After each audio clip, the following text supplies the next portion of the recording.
तमेव माता च पिता तमेव बन्धु च सखा तमेव विद्या च द्रविणं तमेव सर्वं मम देव।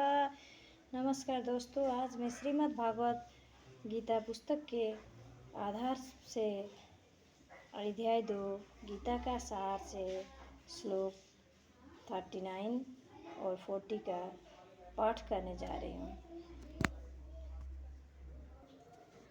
श्लोक 39 पे श्री कृष्ण भगवान ने अर्जुन को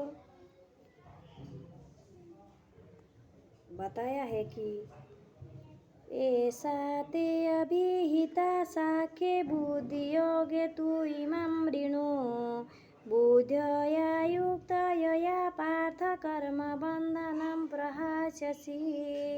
यहाँ मैंने विश्लेषिक अध्ययन द्वारा इस ज्ञान का वर्णन किया है। अब निष्काम भाव से कर्म करना बता रहा हूँ, उसे सुनो। हे पृथापुत्र, तुम यदि ऐसे ज्ञान से कर्म करोगे तो तुम कर्मों के बंधन से अपने को मुक्त कर सकते हो। वैदिक कोश निरुक्ति के अनुसार सांख्य का अर्थ है विस्तार से वस्तुओं का वर्णन करने वाला, तथा सांख्य उस दर्शन के लिए प्रयुक्त मिलता है जो आत्मा की वास्तविक प्रकृति का वर्णन करता है, और योग का अर्थ है इंद्रियों का निग्रह। अर्जुन का युद्ध न करने का प्रस्ताव इंद्रिय तृप्ति पर आधारित था। वह अपने प्रधान कर्तव्यों को भुलाकर युद्ध से दूर रहना चाहता था, क्योंकि उसने यह सोचा था कि धृतराष्ट्र के पुत्र अर्थात अपने बंधु बांधवों को परास्त करने के राज्य भोग करने की अपेक्षा अपने संबंधियों तथा सज्जनों को न मारकर वह अधिक सुखी रहेगा। दोनों ही प्रकार से मूल सिद्धांत तो इंद्रिय तृप्ति था। उन्हें जीतने से प्राप्त होने वाला सुख तथा स्वजनों को जीवित देखने का दुख, ये दोनों इंद्रिय तृप्ति के धरातल पर एक है, क्योंकि इससे बुद्धि तथा कर्तव्य दोनों का अंत हो जाता है। अतः कृष्ण ने अर्जुन को बताना चाहा कि वह अपने पितामह के शरीर का वध करके अपने आत्मा को नहीं मारेगा। उन्होंने यह बताया कि उनके सहित सारे जीव शाश्वत प्राणी हैं। वह भूतकाल में प्राणी थे, वर्तमान में भी प्राणी रूप में है और भविष्य में भी प्राणी बने रहेंगे, क्योंकि हम सब शाश्वत आत्मा है।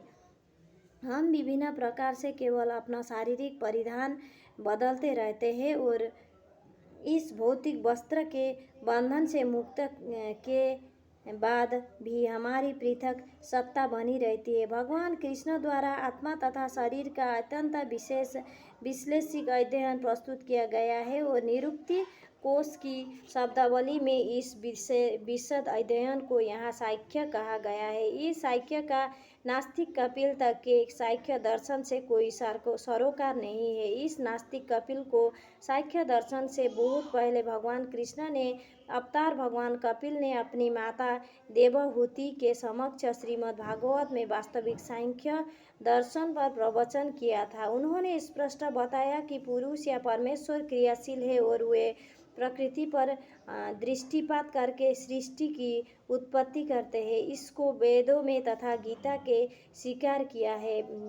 ने भी स्वीकार किया है। वेदों में वर्णन मिलता है कि भगवान ने प्रकृति पर दृष्टिपात किया और उसने आणविक जीवात्माओं प्रविष्ट कर दी। ये सारे जीव भौतिक जगत में इंद्रिय तृप्ति के लिए कर्म करते रहते हैं और माया के वशीभूत होकर अपने को भोक्ता मानते रहते हैं। इस मानसिकता की चरम सीमा भगवान के साथ संयुक्त प्राप्त करना है। यह माया अथवा इंद्रिय तृप्ति मोह का अंतिम पास है, जो और अनेक जन्मों तक इस तरह इंद्रिय तृप्ति करते हुए कोई महात्मा भगवान यानी वासुदेव की चरण में जाता है, जिससे परम सत्य की खोज पूरी होती है। अर्जुन ने कृष्ण की चरण ग्रहण करके पहले ही उन्हें गुरु रूप में स्वीकार कर लिया है।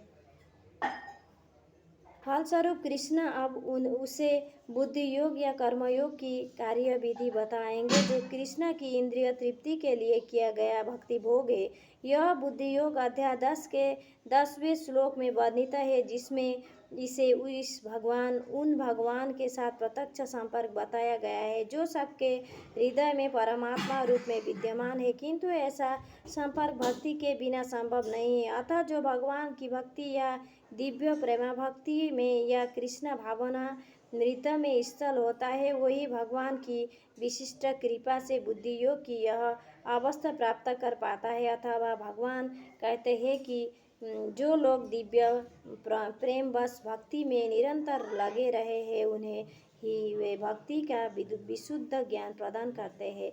इस प्रकार भक्त सरलता से उनके चिंतनमय धाम से पहुंच सकता है। इस प्रकार इस श्लोक में वर्णित बुद्धि योग भगवान कृष्ण की भक्ति और यहाँ पर उल्लेखित सांख्य शब्द का नास्तिक कपिल द्वारा प्रतिपादित अनिश्वरवादी सांख्य योग से कुछ भी संबंध नहीं है। अतः किसी को भी यह भ्रम नहीं होना चाहिए कि यहाँ पर उल्लेखित सांख्य योग का अनिश्वरवादी सांख्य से किसी प्रकार का संबंध नहीं है। न ही उस समय उनके दर्शन का कोई प्रभाव था और न कृष्ण ने ऐसे ईश्वर विहीन दार्शनिक कल्पना का उल्लेख करने की चिंता की। वास्तविक सांख्य दर्शन वर्णन भगवान कपिल द्वारा श्रीमद् भागवत में हुआ है, किंतु वर्तमान प्रकरणों में उस सांख्य से भी कोई सरोकार नहीं है। यहाँ सांख्य का अर्थ है शरीर तथा आत्मा का विश्लेषिक अध्ययन। भगवान कृष्ण ने आत्मा का विश्लेषिक वर्णन अर्जुन को बुद्धि योग या कर्म योग तथा तक लाने के लिए किया। अतः भगवान कृष्ण का सांख्य तथा भागवत में भगवान कपिल द्वारा वर्णित सांख्य एक ही है। ये दोनों भक्ति योग है। अतः भगवान कृष्ण ने कहा है कि केवल अल्पज्ञ ही सांख्य योग तथा भक्ति योग में भेदभाव मानते हैं। अतः मनुष्य को यह जान लेना चाहिए कि बुद्धि योग का अर्थ कृष्ण भावामृत है, पूर्ण आनंद तथा भक्ति के ज्ञान में कर्म करना है। जो व्यक्ति भगवान की तुष्टि के लिए कर्म करता है, चाहे वह कर्म कितना भी कठिन क्यों न हो, वह बुद्धि योग से सिद्धांत के अनुसार कार्य करता है और दिव्य आनंद का अनुभव करता है। ऐसे दिव्य व्यस्तता के कारण उसे भगवत कृपा से स्वतः संपूर्ण दिव्य ज्ञान प्राप्त हो जाता है और ज्ञान प्राप्त करने के लिए अतिरिक्त श्रम किए बिना ही उसकी पूर्ण मुक्ति की जाती है। कृष्ण भावना भावित कर्म तथा फल प्राप्ति की इच्छा से किए गए कर्म में विश्लेष पारिवारिक या भौतिक सुख प्राप्त करने की इंद्रिय तृप्ति के लिए किए गए कर्म में प्रचुर अंतर होता है। भगवान श्री कृष्ण ने 40 श्लोक में बताया है कि